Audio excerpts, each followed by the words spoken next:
বৃত্তিমুখী শিক্ষাৰ কথা কওঁতে আপুনি চাব এই মই হাতত লৈ থকা কলমটো ইউটো এটা কোম্পানীৰ এটো এটা প্ৰডাক্ট ইউ চাবচোন আজিৰ দিনটোত এতিয়া হয়তো আমি কথা কৈ থাকোঁতে ছেকেণ্ডত কলম এতিয়া নিৰ্মাণ হৈ আছে সেই কলমটো প্ৰতিগৰাকীয়ে ক্ৰয় কৰিছে কলমটো ক'ৰ পৰা আহিছে এটা উদ্যোগ তাত নিয়োগ হ'বৰ বাবে আমি তাৰ বাবে সাজু হ'ব নোৱাৰো নেকি আজিহে অসমত সেমিকণ্ডাক্টৰ প্ৰকল্পৰ কথা চিন্তা কৰিছে যিটো কথা আজিৰ পৰা বহু বছৰ আগতে অসমত চিন্তা কৰিব লাগিছিল অসমত কি নাছিল অসমত চাহ আছিল অসমত তেল আছিল কি নাই অসমৰ লিচু আজি বাহিৰলৈ যায় কিন্তু আমি তাৰ মূল্যটো বুজি নাপাওঁ অসমৰ শিপিনী হেমপ্ৰভা চুটিয়া আজিকালি অসমীয়া বোৱাৰীয়ে তাঁত বব নাজানো বুলি গৌৰৱ কৰে নাজানো নহয় বোৱা কটা কি হয় চিনি নাপায় তুল থাকি তাঁত বব নাজানে কেনেকৈ লগাই কি কথা নাজানে কিন্তু বাহিৰৰ পৰা পলিপাটৰ কাপোৰটো ঠিকেই কিনি আনিব হয়নে আমি আনক কৈ থাকিলে নহব আমি নিজেনো তাঁতখন কেনেকৈ বব পাৰিছো আমি শিকিছো নে কেনেকৈ তাঁত বয় আমি জানো নে বস্ত্ৰশিল্প উদ্যোগটোৰ কথা হেমপ্ৰভা চুটিয়াক এতিয়া সন্মান জনোৱা হৈছে তেখেতৰ দৰে শিপিনী অসমৰ চুকে কোণে আৰু আছে আমি অসমীয়া শিপিনী বিলাকে সেই কথাটো নাজানো যে আমাৰ মুগাৰ কাপোৰযোৰ আমাৰ পাটৰ কাপোৰযোৰ বাহিৰত কিমান বেছি দাম আমাৰ এই চেনেহৰ গামোচাখন আজি বহিৰাজ্যৰ বেপাৰীয়ে আহি বহিৰাজ্যৰ বনিয়াই আহি এই গামোচাখন আপোনাক 50 টকাত আপোনাৰ হাতত দি থৈ যাব আৰু আমাৰ অসমীয়া লাজ নোহোৱাকৈ 150 টকা দি শিপিনী গৰাকীৰ পৰা গামোচাখন নিকিনে আয়োজক কমিটিয়ে ক'ব যিমান পাৰ কম টকাত অনুষ্ঠানটো পাত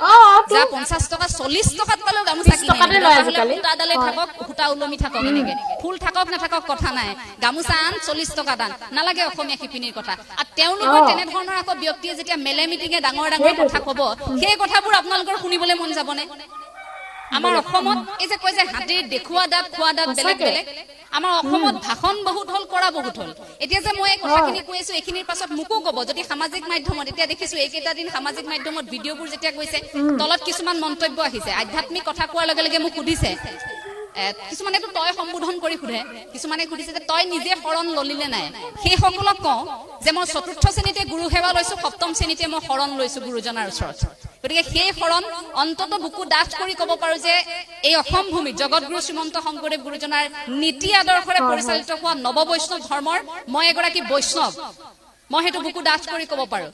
আৰু সেই গুৰুজনাৰ নামেৰে প্ৰতিষ্ঠা কৰা এই শংকৰদেৱ শিশু বিদ্যা নিকেতনৰ প্ৰতি মোৰ সেইভাবেই টান আছে গতিকে আমি কথা যেতিয়া কৈছো তাৰ সমান্তৰালকৈ আমি কাম কৰিবলৈ চেষ্টা কৰিছো আপোনালোকে হয়তো কৰক যদি কোনোবাই আপোনাক আঙুলিয়াইছে নহয় এই উত্তৰটো আপুনি দিবলৈ চেষ্টা কৰক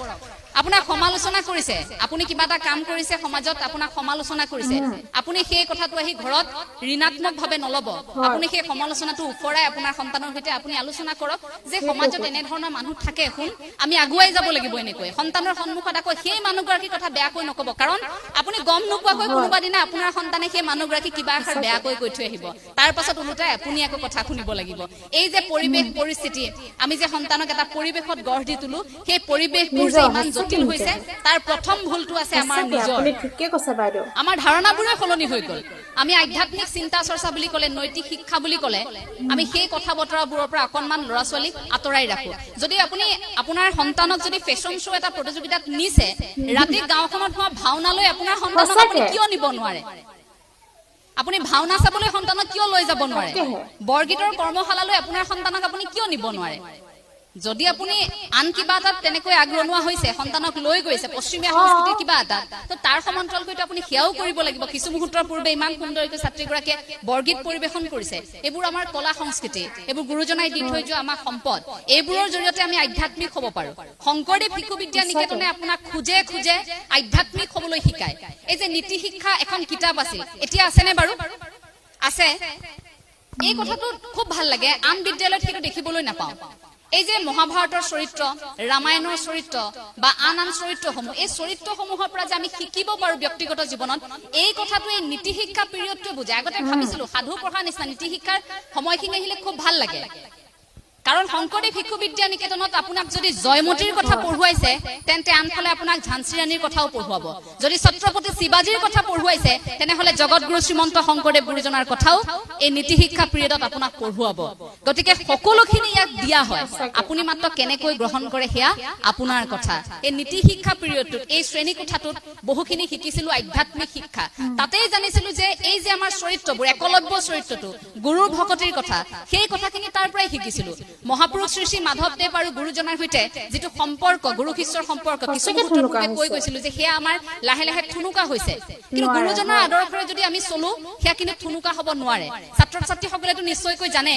যে জগতগুৰু শ্ৰীমন্ত শংকৰদেৱ গুৰুজনাই মহাপুৰুষ শ্ৰী শ্ৰী মাধৱদেৱক এটা দিনো কবলগীয়া হোৱা নাছিল যে মাধৱ তুমি এইটো কৰা মাধৱ তুমি সেইটো কৰা মাত্ৰ মৃত্যুৰ সময়খিনিতে কৈ থৈ গৈছিল মাধৱ তুমি ৰত্নাৱলী ৰচনা কৰিব লাগিব তুমি নামঘোষাৰ জৰিয়তে জীয়াই থাকিব লাগিব অসমত এই কথাষাৰ কৈ থৈ গৈছিল যে তুমি হাতত কলম তুলি লোৱা এই কথাষাৰ শেষতে কৈছিল তাৰ আগত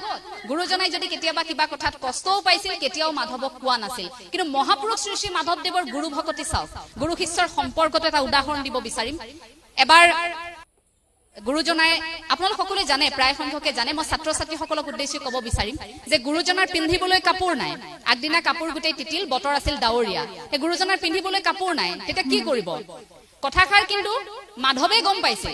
মহাপুৰুষ শ্ৰী শ্ৰী মাধৱদেৱে কথাষাৰ গম পাইছে যে গুৰুৰ কাইলৈ স্নান কৰি পিন্ধিবলৈ কাপোৰ নাই কি কৰিব এতিয়া সেই কাপোৰযোৰ কি কৰিছিল নিখাৰ ভাগতে গণকুচিলৈ গৈ মহ দাহৰ কামোৰ খাই নিখাৰ ভিতৰতে কাপোৰ এখা চিলুৱাই আনি পিছদিনা গুৰুৰ ওচৰত ৰাখিছিল তেতিয়া গুৰুৰ চকু পানী ওলাইছিল যে মাধৱ মইতো তোমাক কোৱাই নাছিলো তুমি নোকোৱাকৈ ইমানখিনি অনুভৱ কৰিব পাৰিলা সেই অন্তৰত যে গুৰুজনৰ লাগিছিল সেই আশীৰ্বাদ হৈ ৰৈছিল গুৰুজনাই স্নানাগাৰলৈ যোৱা সময়খিনিত এডাল গছে খুব আমনি কৰে হাউলি থাকে সদায় গুৰুজনা হাউলি হাউলি তালৈ যাব লগা হয় তেতিয়া মাধৱে দেখিলে গুৰুজনাই অসুবিধা পাইছে অকণমান কবলৈ বেয়া পালে নকলে নোকোৱাকৈ কি কৰিলে মনে মনে সেই ডালটো কাটি খুব ধুনীয়াকৈ গুৰুজনাক যোৱা ঠাইত যাতে কোনো ধৰণৰ অসুবিধা নহয় তেনেকৈ সাজু কৰি ৰাখিছিল সেয়া আছিল গুৰু ভকতি পিছদিনা যেতিয়া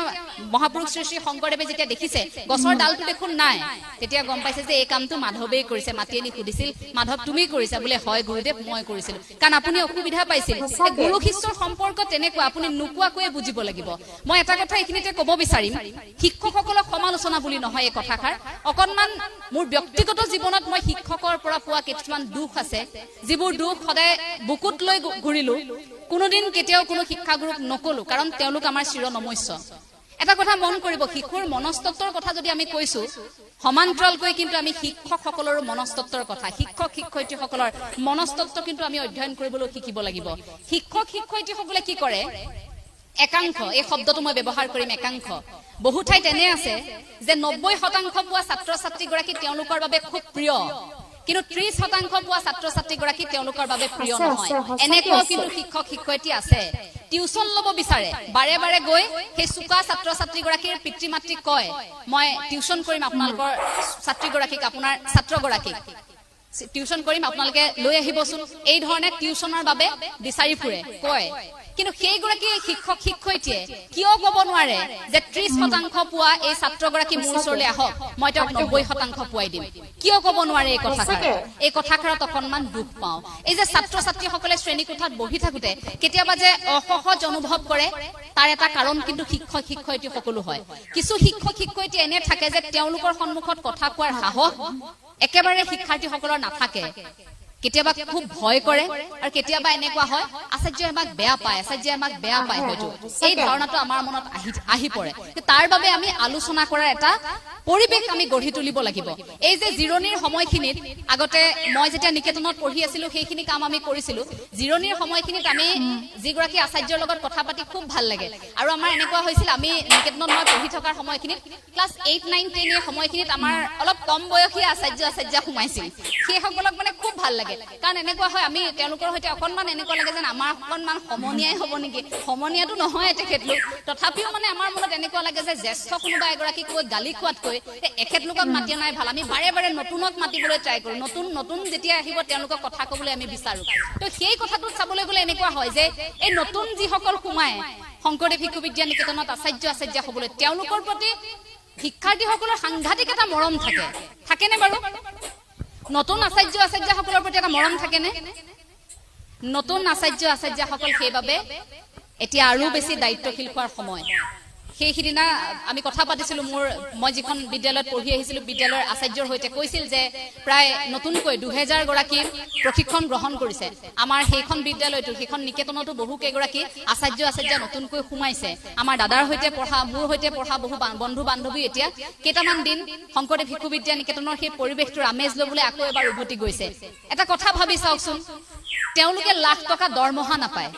60-70 হাজাৰ টকাৰ দৰমহা তেওঁলোকে BMW লৈ নাহে, 5 ষ্টাৰ হোটেলত তেওঁলোকে খানা নাখায়, তেওঁলোকৰ জীৱনশৈলীটো আপোনালোকে চাব খুব সাধাৰণ। প্ৰতিগৰাকী আচাৰ্যাৰ আপোনাৰ দেখিলেই মোৰ দুখ খাই যাব। সেইসকল আচাৰ্যাই খুব ন্যূনতম এটা প্ৰাপ্য লৈ, একেবাৰে যিটো নহ'লেই নহয় তেনে এটা প্ৰাপ্য লৈ আপোনালোকৰ সন্তানক জীৱন গঢ়াৰ বাবে সেইসকল ছাত্ৰ ছাত্ৰীক জীৱন গঢ়াৰ বাবে সেইসকল আচাৰ্যাই অহোপুৰুষাৰ্থত ত্যাগ কৰিছে। সেইসকলৰ ওচৰত আপোনালোক কৃতজ্ঞ হোৱা উচিত।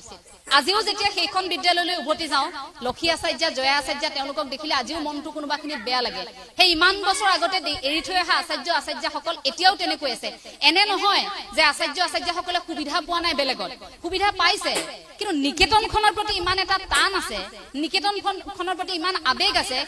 এই নিকেতনখন এৰি থৈ সকলো যাব নোৱাৰে। নিকেতনখন এৰাৰ পিছত আপুনি যেতিয়া ইয়াৰ আগেৰে পাৰ হৈ যাব, তেতিয়া আপুনি আপোনাৰ চকু পানী ওলাব। আজি আপোনালোকে অনুভৱ নকৰে, যেতিয়া আপোনাৰ সন্তান পঢ়ি শুনি ইয়াৰ পৰা ওলাই যাব, তেতিয়া আপুনি অনুভৱ কৰিব যে আমি কেনেকুৱা এটা পৰিয়ালত আছিলো। এই পৰিয়ালটো কেতিয়াও আপোনালোকে ভাঙি যাবলৈ নিদিব। অসমৰ বৰ্তমান শিক্ষা ব্যৱস্থাত এই শংকৰদেৱ শিশু বিদ্যা নিকেতনৰ যথেষ্ট প্ৰভাৱ আছে। এই কথাটো সজোৰে ক'ব বিচাৰিম। এটা ধাৰণা কৰা হয় যে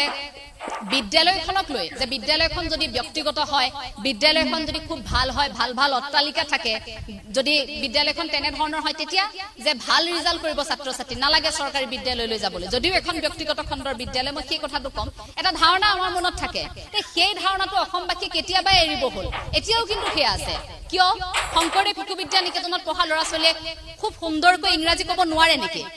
তেওঁলোকেতো খুব সুন্দৰকৈ ইংৰাজী ক'ব পাৰে। তেওঁলোকেওতো শংকৰদেৱ শিশু বিদ্যা নিকেতনৰ পৰা যোৱা বা মাতৃভাষা মাধ্যমৰ পৰা যোৱা সেইসকল ছাত্ৰ ছাত্ৰীয়েওতো আজিৰ তাৰিখত খুব সুন্দৰকৈ তেওঁলোকে উচ্চ শিক্ষা গ্ৰহণ কৰি আছে, তেওঁলোকেতো বিভিন্ন পদবী দখল কৰি আছে। কিন্তু ধাৰণাটো কিয় যে ল'ৰাক ইংলিছ মিডিয়ামত পঢ়ুৱাবই লাগিব,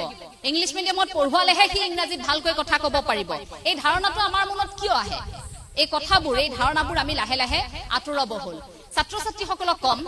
মই কাহিনীটো কম আৰু তাৰ পাছতে সুধিম যে সেইগৰাকী কোন আছিল। আপোনালোকে কোনোবাই যদি জানে ছাত্ৰ ছাত্ৰীসকলক তেওঁলোকে কিন্তু ক'ব লাগিব। এটা শ্ৰেণী কোঠাত পাঠদান চলি আছে, চলি থকাৰ মাজতে দুয়োখন হাত নোহোৱা এগৰাকী বিশেষ ছাত্ৰী শ্ৰেণী কোঠাত বহি আছে আৰু শিক্ষাগুৰুৱে সুধিছে যে তোমালোকে আজি কোৱাচোন জীৱনৰ লক্ষ্য কি, কোনে কি হ'ব বিচৰা, এই কথাখিনি সুধিছে। প্ৰতিগৰাকীয়ে কৈ গৈছে কোনোবা ডক্টৰ হ'ব, কোনোবা ইঞ্জিনিয়াৰ হ'ব, কোনোবা শিক্ষক হ'ব, এই কথাখিনি কৈ গৈছে। তাৰ পাছত সেই ছাত্ৰীগৰাকীক সুধিছিল যিগৰাকী ছাত্ৰীৰ দুয়োখন হাতেই নাই, সেই ছাত্ৰীগৰাকী বিশেষভাৱে সক্ষম এগৰাকী ছাত্ৰীগৰাকীক সোধোতে ছাত্ৰীগৰাকীয়ে কৈছিল, এই বিশাল আকাশখনত মই ইমূৰৰ পৰা সিমূৰলৈ উৰি থাকিব বিচাৰো। লগে লগে গোটেই শ্ৰেণী কোঠাত এটা গীৰ্জনী মৰা হাঁহি আছিল যে হাত দুখন নাই, তাই আকৌ কথা কৈছে চাচোন, উৰিবলৈতো পাখি লাগিব, চৰাইৰ পাখি আছে, আমি বাৰু মনৰ দৃষ্টিৰে উৰিম। তথাপিও সেইগৰাকী ছাত্ৰীয়ে হাত দুখন নাইকিয়া ছাত্ৰীগৰাকী কেনেকৈ উৰিব, এনেকৈ তাচ্ছিল্য কৰিছিল লগৰবোৰে। সেই ছাত্ৰীগৰাকী পৰৱৰ্তী মুহূৰ্তত এগৰাকী পাইলট হৈছিল। কোন আছিল ছাত্ৰীগৰাকী? পাৰিব নেকি কোনোবাই? দুয়োখন হাত নোহোৱা সেইগৰাকী পাইলট, বিশ্বই তেওঁক চিনি পায়, জেছিকা কক্স। তেওঁ দুহাত নোহোৱাকৈ উৰি ফুৰিছিল আকাশত। আমাৰ কি নাই? হাত আছে, ভৰি আছে, আমি খাবলৈ পিন্ধিবলৈ পাইছো। আপুনি ভাবি চাওকচোন, যিসকলে দুবেলা দুমুঠি খাবলৈ পোৱা নাই সেইসকলে কি কৰিছে, অথচ এইখিনি থকাৰ পাছতো আমি নাই নোপোৱাৰ তাৰণতে থাকো। যদি আপুনি সপোন দেখিছে তেন্তে ওপৰলৈ চাওক যে হয় সপোনটো আৰু অলপ ডাঙৰকৈ দেখিব লাগিব, এইখিনি কৰিব লাগিব। কিন্তু যদি আপুনি আপোনাৰ অৰ্থনৈতিক অৱস্থাটোক লৈ আপুনি দুখী, তেন্তে আপুনি তললৈ চাব। আপোনাতকৈ কষ্টত বহু মানুহ আছে, কোনোবাই এসাঁজ খাইছে, পিছদিনা এসাঁজ খাবলৈ বাট চাই আছে। সামাজিক মাধ্যমত আজিকালি খুব টিফিন ব্লগবোৰ দেখি থাকো। মই অকণমান ছচিয়েল মিডিয়াৰ প্ৰসংগটোলৈ এবাৰ আহিছো দেই। আপোনালোকে দেখি থাকেনে? খুব আজিকালিতো ব্লগাৰ হাতে হাতে মোবাইল লৈ কাৰ ব্লগত কেতিয়া ওলাই যাওঁ ঠিক নাই, ৰাস্তাৰে খোজ কাঢ়ি গ'লে হাই গাইজ প্ৰথমে, এইবোৰতো দেখি থাকো। বিশেষকৈ মহিলাসকল এতিয়া জড়িত হৈ পৰিছে, যুৱতীয়ে হওক বা নাৰীয়ে হওক, এওঁলোকতো জড়িত হৈ পৰিছে। গতিকে মাতৃসকলো দেখিছো, আমি ৰাতিপুৱাই আজি সন্তানক দিলো চেণ্ডউইচ, আজি দিলো বাৰ্গাৰ, খুব সুন্দৰকৈ তেনেকৈ পনীৰ দিলো, অমুক দিলো, তমুক দিলো, বেলেগ ধৰণৰ ডিছ। মানে সেইবোৰ আমাৰ টেকেলি পিঠা, ভাত পিঠা, তিল পিঠা, এইবোৰৰ লগত পাত্তা নাপায়। মানে এই কথাবোৰ নহয়, তেওঁলোকৰ এটা বেলেগ ধৰণৰ লাইফষ্টাইল। তেওঁলোকে দেখুৱাব বিচাৰে যে আজি সন্তানক চেণ্ডউইচ দিলো, আপোনালোকেও দিব পাৰে, এনেকৈ দিবচোন বুলি কৈ এটা ব্লগ বনাই এটা আপলোড কৰি দিয়ে। তাৰ পাছত তেতিয়া মোৰ বেয়া লাগে যেতিয়া সেই ভিডিঅ'বোৰ সামাজিক মাধ্যমত দেখো মই আকৌ কেতিয়াবা খুব ভাল লাগে মন্তব্য পঢ়ি কেতিয়াবা পঢ়ো দুই এগৰাকী মাতৃয়ে ইমান কৰুণভাৱে লিখে যে বাইদেউ আপোনাক অনুৰোধ কৰিছো আপুনি অন্তত আমি এই কিনিব নোৱাৰা বস্তুবোৰ এনে ধৰণৰ বস্তুবোৰৰ ইমান বেছি ভিডিঅ' দেখুৱাই নাথাকিব আমাৰ সন্তানে ৰাতিপুৱা যেতিয়া ৰুটিৰ লগত